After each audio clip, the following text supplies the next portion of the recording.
प्रिय छात्रों, नवांकुर विद्यापीठ की डिजी लेसन्स में आपका स्वागत है। आज हम पाठ 20 किसके जंगल हैं का भाग 2 पढ़ेंगे और समझेंगे। प्यारे बच्चों, इसमें भारत का नक्शा दिखाया गया है। इस नक्शे में से देखकर हम यह समझेंगे कि कहाँ ज़्यादा घने जंगल हैं और कहाँ कम। जो ज़्यादा घने जंगल हैं वो वहाँ पर बहुत गहरा रंग है, और जहाँ कम घने जंगल हैं वहाँ कम हरा कलर है। इसको देखकर हम समझ जाएंगे। नक्शे में उत्तर दिशा ऊपर की ओर है, दक्षिण दिशा नीचे की ओर है और पूर्व दिशा दाहिनी ओर और पश्चिम दिशा बाईं ओर होती है। अब हम समझेंगे कि कहाँ कहाँ घने जंगल हैं और कहाँ विरल जंगल और सघन जंगल हैं, कहाँ विरल हैं। ओडिशा के एक स्कूल की 10वीं क्लास की लड़की सिकिया ने वहाँ के मुख्यमंत्री को पत्र लिखा। उसका एक हिस्सा पढ़ो। हम आदिवासियों के लिए जंगल ही सब कुछ हैं। हम एक दिन भी जंगल से दूर नहीं रह सकते। तरक्की के नाम पर जंगल में सरकार द्वारा बहुत से प्रोजेक्ट चलाए जा रहे हैं। कहीं बांध बन रहे हैं तो कहीं फैक्ट्री। जंगल जिस पर हमारा अधिकार है हमसे छीना जा रहा है। इन प्रोजेक्ट के चलते यह सोचने की ज़रूरत है हम आदिवासी कहाँ जाएंगे और रोजी रोटी का क्या होगा। इन जंगलों में रहने वाले लाखों जानवर कहाँ जाएंगे। अगर जंगल ना रहे तो खानों में से एल्यूमिनियम जैसे खनिज निकालकर ज़मीन को खोखला कर दें तो बचेगा क्या? सिर्फ दूषित हवा और पानी, मीलों दूर तक फैली बंजर ज़मीन। यह उड़ीसा के एक स्कूल की 10वीं की लड़की ने पत्र मुख्यमंत्री को लिखा कि आदिवासियों के लिए जंगल का कितना महत्व है। इसमें हम समझेंगे कि जो जंगलों में फैक्ट्री लग रही हैं और पेड़ पौधे काटे जा रहे हैं, आदिवासियों के अधिकार खत्म होते जा रहे हैं। अगर आदिवासी की रोजी रोटी खत्म हो जाएगी तो वे कहाँ जाएंगे और जंगलों के लाखों जानवर कहाँ चले जाएंगे, वो सब खत्म हो जाएंगे। इस प्रकार हवा पानी सब दूषित हो जाएगी। क्या तुम्हारे आसपास कोई ऐसा काम चल रहा है कि कोई फैक्ट्री है, उसमें किस तरह का काम होता है? हमारे आसपास बीना रिफाइनरी है, वहाँ पर तेल रिफाइन किया जाता है। फैक्ट्री की वजह से क्या ज़मीन और पेड़ों पर कोई असर पड़ रहा है? हाँ, फैक्ट्री की वजह से ज़मीन और पेड़ों पर बहुत असर होता है। हवा भी दूषित हो रही है। झारखंड के जंगलों के बारे में तुमने सूरीमणि की कहानी में पढ़ा। अब तो मिजोरम राज्य के पहाड़ों पर कैसे जंगल होते हैं, वहाँ लोग कैसे रहते हैं, कैसी खेती करते हैं, उसके बारे में पढ़ेंगे। टन टन टन स्कूल छूटने की घंटी बजते ही लामटिया डिंगा डिकी माँ ने अपने बस्ते उठाए और चल दिए घर की ओर। बीच में सभी ने झरने से पानी पिया। वहीं पर रखे बांस के बने कप में आज सभी बच्चे ही नहीं, उनके सायमा सर भी गाँव पहुँचने की जल्दी में हैं। आज शाम गांव की खास सभा बैठने वाली है। इस साल किस परिवार को खेती की कितनी ज़मीन मिलेगी, इसकी लॉटरी निकलने वाली है। ज़मीन को साझा मानकर सब लोगों को बारी बारी से उस ज़मीन पर खेती करने का मौका मिलता है।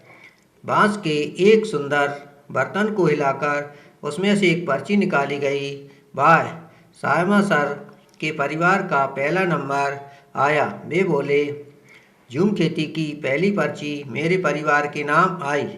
यह मेरे लिए खुशी की बात है, मगर इस साल हम ज़्यादा ज़मीन नहीं ले पाएंगे। पिछली बार मैंने ज़्यादा ज़मीन ले ली थी, मैं अपनी जिम्मेदारी पूरी नहीं कर पाया। झारखंड के जंगलों के बारे में हमने पढ़ा था, अब मिजोरम राज्य के पहाड़ों के बारे में पढ़ेंगे और वहाँ के लोग कैसी खेती करते हैं। वहाँ के लोग झूम खेती करते हैं, जो पेड़ पौधे उगाते हैं उनको जला दिया जाता है। इस प्रकार जब पेड़ पौधे जल जाते हैं तो उनकी राख वहीं पर गिर जाती है। इस प्रकार वह राख खाद का काम करती है। इस प्रकार वे पहाड़ों पर झूम खेती करते हैं और जब किसी का नंबर आता है तो पर्ची डालकर उठाते हैं और उसको वह ज़मीन दे दी जाती है। इस प्रकार वे ज़मीन पर खेती करते हैं, कई प्रकार की फसलें उगाते हैं। झूम खेती का तरीका। अब हम समझेंगे कि झूम खेती का क्या तरीका है। झूम खेती का तरीका निराला है। एक फसल कटने के बाद ज़मीन को कुछ साल तक आराम करने देते हैं। इसका अर्थात ज़मीन से एक फसल लेने के बाद उसको छोड़ देते हैं, उसमें खेती नहीं करते। इस जगह जो बांस या जंगल उग जाता है उसे उखाड़ते नहीं, बस गिराकर जला देते हैं। यह राख ज़मीन में खाद का काम करती है। ज़मीन को जलाते हुए आसपास के पेड़ न जलें, जंगलों को नुकसान न पहुँचे, यह भी देखना पड़ता है। फिर जब हम इस ज़मीन में खेती की बारी आती है तो ज़मीन को जोता नहीं जाता, मिट्टी को हल्के से हिलाकर बीज छिड़क देते हैं। एक ही खेत में अलग अलग तरह के बीज जैसे मकई, सब्जियां, मिर्च और चावल बोए जाते हैं। फसल के समय ही अनचाही घास और पौधों को उखाड़ते नहीं हैं, उन्हें गिरा देते हैं ताकि वे ज़मीन की मिट्टी में मिल जाएं। इससे ज़मीन भी उपजाऊ बनती है। अगर किसी परिवार में किसी कारण खेती का काम पिछड़ जाता है तो दूसरे लोग उनकी मदद करते हैं। इस पैराग्राफ में समझेंगे कि झूम खेती किस प्रकार की जाती है। झूम खेती यह तरीका है, एक फसल कटने के बाद उस ज़मीन को कुछ साल तक के लिए ऐसा ही छोड़ दिया जाता है। जब वहाँ जंगल उगाते हैं तो उन्हें गिराकर जला देते हैं और जो राख होती है ज़मीन में वह खाद का काम करती है। जंगलों को कोई नुकसान न पहुँचे, यह भी उन्हें देखना पड़ता है। जब इस ज़मीन में खेती की बारी आती है तो उस ज़मीन को जोता नहीं जाता, मिट्टी को हल्के से औजार से हिलाकर बीजों को छिड़क देते हैं और इस प्रकार कई प्रकार के बीज बोए जाते हैं। इस प्रकार से झूम खेती की जाती है पहाड़ों पर। चेराव नाच के बारे में पता करो, कक्षा में नाच करो। मिजोरम में लगभग 3/4 लोग जंगलों से जुड़े हैं। मुश्किल जीवन जीते हुए भी लगभग सभी बच्चे स्कूल जाते हैं। इस चित्र में देखो बच्चे कैसे मस्ती में पत्तों की सीटी बजा रहे हैं। ऐसी कई सीटियाँ भी तुमने बजाई हैं। भास्कर भाई और की खेती झूम खेती में क्या समानता है। भास्कर भाई अपनी खेती में खाद के लिए हरे पेड़ पौधों को वहीं पर सड़ने देते थे और झूम खेती में भी पेड़ पौधों को जलाकर राख बनाई जाती है। इस प्रकार सूरीमणि को जंगल से बहुत लगाव था। सूरीमणि को जंगल से बहुत लगाव था। वह आदिवासी थी और वह जंगल के महत्व को समझती थी। जंगल से उसे बहुत सी वस्तुएं मिलती थीं। सभी आदिवासी जंगल से फल फूल आदि वस्तुएं भी खोजते थे और जड़ी बूटियाँ भी जंगल से प्राप्त होती थीं। इस प्रकार जड़ी बूटियाँ इकट्ठी करके ये लोग दूसरे शहर जाकर बेचते थे और उनकी रोजी रोटी चलती है। इस प्रकार सूर्यमणि को जंगल से बहुत लगाव था। यह कैसे पहचाना कहाँ ज़्यादा घने जंगल हैं और कहाँ कम घने जंगल हैं? प्रश्न इसमें हम नक्शे में से देखेंगे कि नक्शे में घने जंगलों को गाढ़े हरे रंग से दिखलाया जाता है तथा कम घने जंगल वाले इलाकों को हल्के रंग से दिखाया गया है। क्या उड़ीसा के किसी किनारे पर समुद्र है? समुद्र कैसे पहचान सकते हैं? इसका उत्तर होगा हाँ, उड़ीसा बंगाल की खाड़ी के पास है, उसे नक्शे में पहचान सकते हैं। इस प्रकार हम नक्शे में हम पहले शुरू में ही देख सकते हैं कि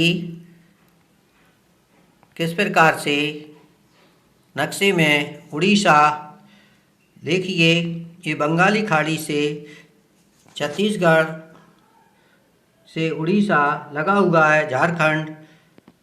उड़ीसा में जंगल हैं और इसमें घने जंगल कहाँ कहाँ हैं? छत्तीसगढ़ में, उत्तराखंड में घने जंगल हैं।